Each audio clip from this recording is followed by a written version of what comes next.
It's the 5th of April, 2021, and I want to do a garden tour just because it'll be interesting to see how much everything changes. There's a few winter vegetables left, and we are working on cleaning up the garden for sure. It's a beautiful sunset tonight. It's a view of the yard and the puppy, of course, the old man. So let's look at the garden and see. Roscoe, you got chicken duty, okay? No chickens in the garden. Mother Clucker, go away. Go on, Barney. Go, girlfriend.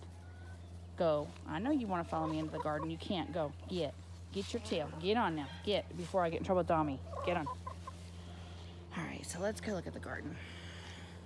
Gola, chicken duty. Y'all stink at chicken duty. Cleaned up the beds a little bit yesterday.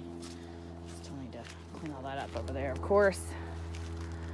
This is what we're right now calling the Asian bed, because it has all the Asian goodies. That's bok choy that I'm letting go to seed. It grows really well here, and I have a hard time finding that seed for a decent price. And so we will be set with seed. So here's all the tatsoys and kales and Michelini cabbage and red Russian jack here, which is doing great. I don't know why I've never grown that before. Another bok choy back there, and I'm not exactly sure what kind of cabbage this one is. Chinese. I can't even pronounce it. That.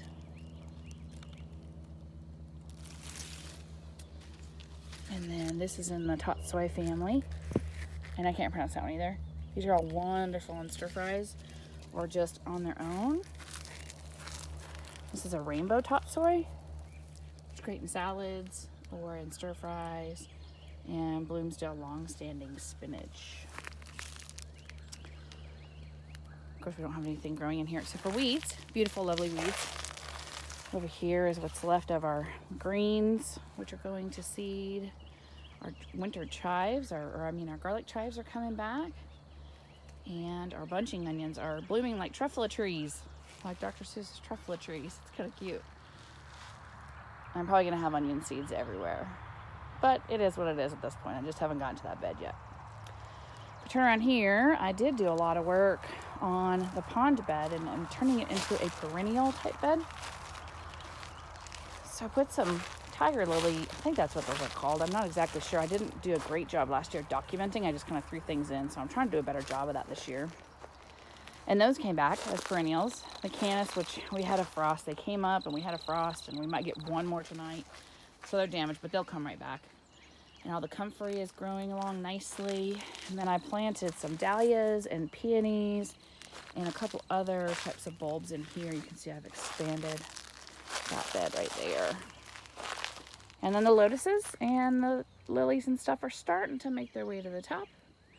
It's got some duckweed on there from the winter, which helps protect the fish in the water. Up here, we're working on putting in some new beds. I don't have anything in this bed. This was Brussels sprouts and cabbage of brassicas all in that bed. This bed was empty and we let it rest for the winter. This is garlic. Look at this beautiful garlic. Look how tall that stuff is. That's probably a good 18 inches, 2 feet tall. That's all elephant garlic. And then other kinds of garlic, which I would have to go back and look at my record to remember. But you can see the difference in the leaves. They change a little bit as you go on to the different kinds of garlics. And this is garlic on the end here. I will definitely do garlic again. However, this is the shallot and onion bed. I don't think I'm going to do them again. I didn't know that they could get blight, but they get blight. That's what the spots are on those. This is 2 different kinds of shallots. One's in the front, and then another shallot here. I'd have to look once again. The leeks did fairly well, so I might do leeks again. Although we have a lot that are going to seed. These little scapes right here. There's leek scapes, onion scapes, garlic scapes, and they are so tasty. Saute them up and you eat them. If you let them bloom out, they'll look like the onions over there did. And you can see I've got some nice onions bulbing down there. But I'm probably going to pull this bed, and this is going to be, except for these onions on the end. These bunching onions are doing great. And I'll use these for greens for Asian cooking or whatever. I'm going to pull this entire bed, and that's going to become the zucchini and squash bed. It's just too valuable real estate to let that kind of grow in like that. And we don't have anything in those guys. We do have some calendula coming back. We'll see who else volunteers up there. Obviously, we still got a lot of work to do in the walkways. Fabric pots need to be emptied out. I sowed some more little lettuce. Hopefully, I can get some little cut and come again before it gets too hot. And calendula. We still have some beets in here. So we've just kind of harvested as we've needed through the winter. Golden beets. And, oh, that's a big old beet. That's a big old beet. So our beets are still, we're still in good with beets. The rutabagas look like, that's what these are here. Looks like they're going to bloom. They're going to seed, so they probably aren't going to be any good anymore. I'm not sure, I'll have to look that up, but the rutabagas are big. Rutabagas are very good if you've never tried them. Those were kohlrabi, purple kohlrabi, that never headed, so I don't know what I did wrong. And then there's that box there. So if we come around here, we have our carrot bed, which I sowed really thick on purpose. I just watered them, that's why they're laying down. And so we're pulling little baby carrots out. The dogs and I love to snack on them. This is daikon radish. I can't wait to pull out the radish to see how deep it is, but it's going to seed. So we can collect the seed from that. And the pollinators love all these flowers too, even if I don't collect all these seeds. And then some lettuces, which unfortunately, if we have the high temperatures next week, like I think we're going to have, they're going to get bitter, unfortunately, before we even have a chance to eat them, and peas. And then our phlox that comes back every year, and these are the new beds. I don't know if they'll be tomatoes or peppers.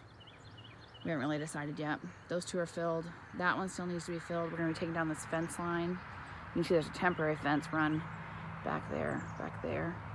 We're trying out potatoes in buckets, a lot of potatoes, 3 different kinds, more potatoes there, and then we're doing another bed. We'll end up putting another 12-foot bed here, if not longer, to fill up that space. So that's the garden. I'd show you the back, but there's nothing growing back there yet.